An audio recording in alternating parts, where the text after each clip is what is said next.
குற்றச்சாட்டு சொன்னாக்கி அதுல உள்ள ஆதாரத்தை என்கிட்ட சொல்லிட்டு தான் பண்ணணுமே தவிர இதுவரை எந்த பத்திரிகையிலயோ ஊடகங்கள்லயோ அரிசி குறைவா இருக்குன்னோ அல்லது நல்ல அரிசி இல்லைன்னு சொல்லி கூட எந்த இடத்துலயும் வரல.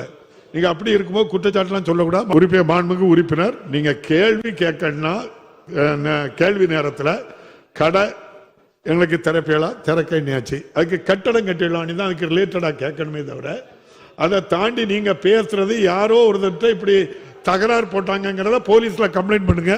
கேள்வி நேரத்தில் எந்த குற்றச்சாட்டும் வைக்க கூடாது. குற்றச்சாட்டு இல்லைங்க, பொத்தாம் பொதுவா குறைவா இருக்குன்னு நம்ம சொல்லக்கூடாது. அதனால அதை தவிர்த்து அதை நீங்க சொன்ன நீங்கிட்ட வேற விஷயம் கேளுங்க.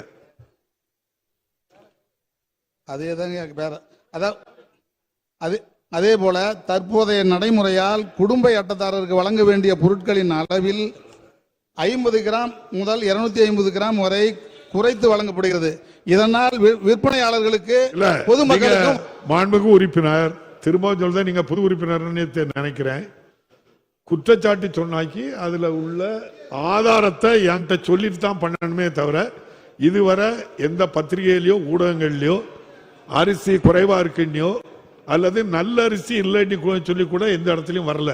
நீங்க அப்படி இருக்கும்போது குற்றச்சாட்டுலாம் சொல்லக்கூடாது. மாண்புமிகு அமைச்சர் பதில் சொல்லுங்க.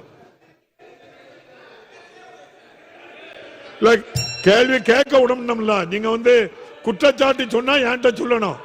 இந்த ஊர்ல இந்த கடையில வாங்கினால இந்த குறை இருக்குன்னு என்கிட்ட காட்டிட்டு தான் ஆதாரம் இல்லாம சொல்லக்கூடாது. கேள்வியா கேளுங்க. இல்ல நான் திரும்பவும் சொல்றேன், இது கேள்வி நேரம். கேள்வி நேரத்தில் அவங்க கேட்டது நேரடி கொள்முதல் நிலையம், அது கொடுக்கணியாச்சு, அதுக்கு கட்டணம் வேணுமா அதை சார்ந்து கேட்கணுங்க. கேளுங்க கேளுங்க. ஐயா நாங்க ஒன்றும் தப்பான இதெல்லாம் சொல்லுங்க.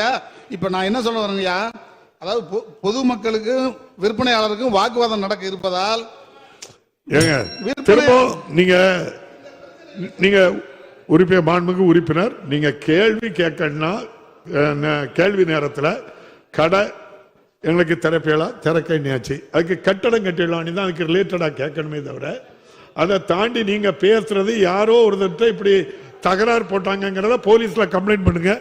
செய்திகளை உடனுக்குடன் தெரிந்து கொள்ள கீழ்கண்ட கேபிள் மற்றும் டிடிஎச் நெட்வொர்க்குகளில் எம்நாடு செய்தி தொலைக்காட்சியை காணுங்கள். பாதகம் செய்பவரை கண்டால் நாம் பயம் கொள்ளலாகாது பாப்பா. மோதி மிதித்துவிடு பாப்பா, அவர் முகத்தில் உமிழ்ந்து விடு பாப்பா. அண்மை செய்திகளை உடனுக்குடன் தெரிந்து கொள்ள இணைந்திருங்கள் எம்நாடு தொலைக்காட்சியுடன்.